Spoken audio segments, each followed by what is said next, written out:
The knock wasn't ordinary. It wasn't curious, polite, or even angry. It was sharp, demanding, like whoever was on the other side already decided I was guilty. Before I could reach the door, a voice barked, "HOA compliance! Open up now!" I live in a quiet suburban street where nothing ever happens. Manicured lawns, matching mailboxes, small talk during trash day. The biggest scandal is usually a hedge a few inches over the line. That's why, when I opened the door and saw two men wearing what looked like fake badges, my stomach sank. No marked cars, no uniforms, just clipboards, radios clipped to belts, and an air of rehearsed authority. One of them glanced toward my garage and said words that made my pulse spike. "We receive a report of illegal tools being stored and used on this property." Illegal tools? I almost laughed until I realized they were serious. They pushed past me without waiting, marching toward the garage like it belonged to them. I froze, embarrassed, angry, aware of neighbors peeking through curtains. I didn't know who made complaint, but I had my suspicions. Karen, 3 houses down, HOA board member, clipboard addict, someone who measured happiness in violations and noise in decibels. She complained about my garage before, claiming it looked industrial. I restored old engines and tinkered with machinery. Nothing illegal, nothing excessively loud. But Karen hated anything that didn't fit her vision of perfect suburbia. One faux officer started snapping photos. Workbench, tool racks, neatly labeled parts. He shook his head as if discovering a criminal operation. "These tools aren't approved for residential zones. We'll need to confiscate some items." Shock became anger. "You can't just take my property," I said, voice steady. "Who exactly are you?" He tapped his badge. Like that answered everything. HOA Enforcement Division. It didn't sit right. I'd lived here long enough to know HOA rules, but raids, pretend cops, forced entry? Not part of it.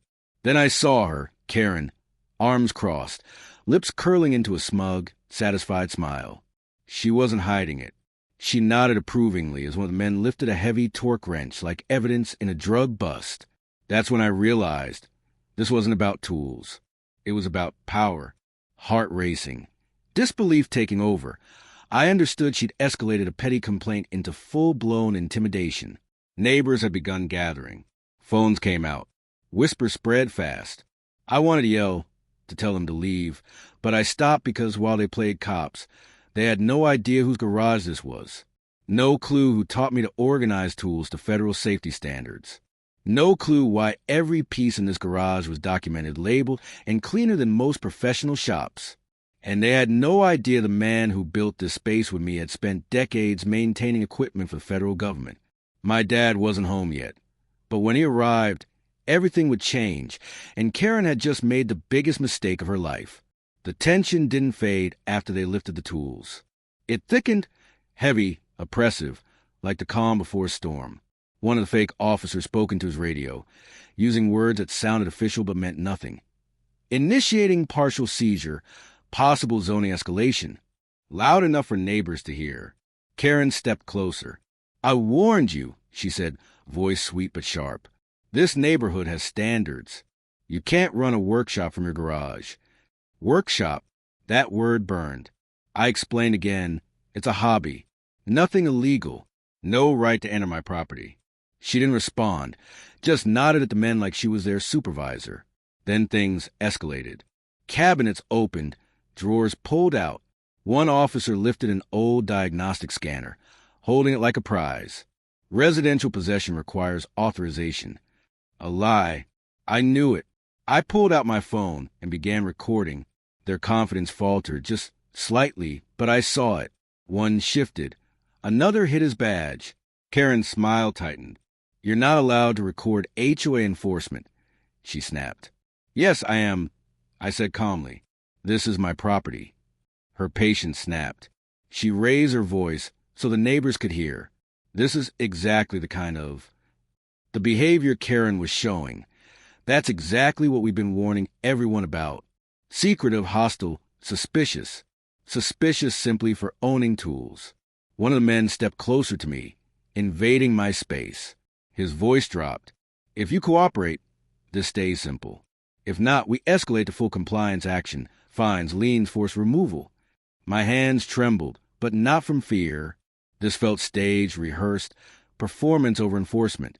The more they spoke, the more cracks showed. Wrong terms, vague threats, no official seals, no case numbers, no citations, just hollow buzzwords. Then Karen crossed a line she couldn't take back. She pointed at a locked cabinet near the back wall. "What's in there?" "Open it," she demanded. I said, "No." She turned to the fake officers. "If he refuses inspection, you're authorized to breach." "Authorized? By who?" One of them actually reached for the cabinet. I stepped between them, loud enough for everyone outside to hear. "Touch that and you're trespassing." Silence. I thought maybe they'd back off. Instead, Karen scoffed. "You think you're above the rules? People like you always do, hiding behind technicalities." That's when a familiar truck rolled onto the street. Old, well-kept government auction gray. My stomach flipped. My dad was home. He parked slowly, taking in the scene. Neighbors peeking, phones raised, the fake officers inside my garage, the one he'd helped build bolt by bolt. Calm as stone, he walked up and asked one simple question. "Who are you?" No shouting, no drama. Just a question that carried weight. The men froze subtly, like the ground under them wasn't solid anymore. One opened his mouth, then shut it. The other straightened his fake badge like posture could make it real. "We're HOA enforcement," the taller one said. "This is an active compliance action." My dad scanned the details, stitching on badges, radios, belts, props, not equipment. He glanced at the clipboard, then at Karen. "Interesting," he said. "HOAs don't have enforcement divisions. They definitely don't have seizure authority." Karen scoffed, but her confidence cracked. "Don't try to intimidate them. This is perfectly legal." My dad finally looked at her. "Really?" "Ma'am, I didn't intimidate anyone. I asked a question." Then back to the men. "Now I'll ask again. Who are you?" One tried to laugh it off. "Sir, if you interfere..." My dad reached into his jacket. Karen gasped. He didn't pull a weapon, just a worn leather wallet, open enough for them to see. I spent 32 years maintaining federal equipment, most of it for people who don't tolerate impersonators. Color drained from their faces. You're impersonating law enforcement, trespassing, attempting unlawful seizure, and on camera. He gestured to my phone, to the neighbors' phones, to Karen's still recording phone. The taller man stepped back. "We were contracted by the HOA," he said quickly. My dad raised an eyebrow. "Then the HOA hired criminals?" Karen exploded. "That's not true. They call themselves compliance specialists." My dad turned to her. "You hired them." She tried to deny it, then muttered the quiet truth without realizing. He was lowering property values. She snapped, pointing at me. "That garage scared buyers. My house sat on the market 6 months." The neighbors murmured. Phones angled at her. "Now you stage a raid?" My dad asked, disbelief creeping into his voice. "Because you didn't like how his hobbies looked?" She muttered weakly.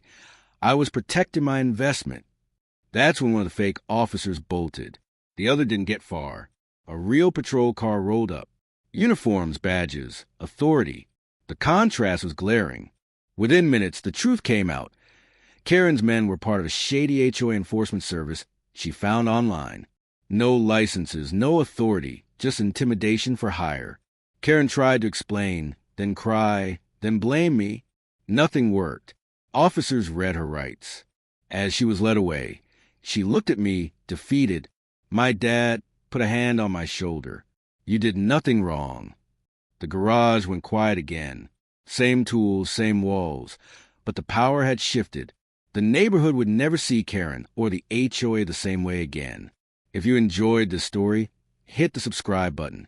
Every subscription motivates me to bring even more dramatic HOA stories. Tap the bell icon to never miss a new upload. The next story, justice gets even more satisfying.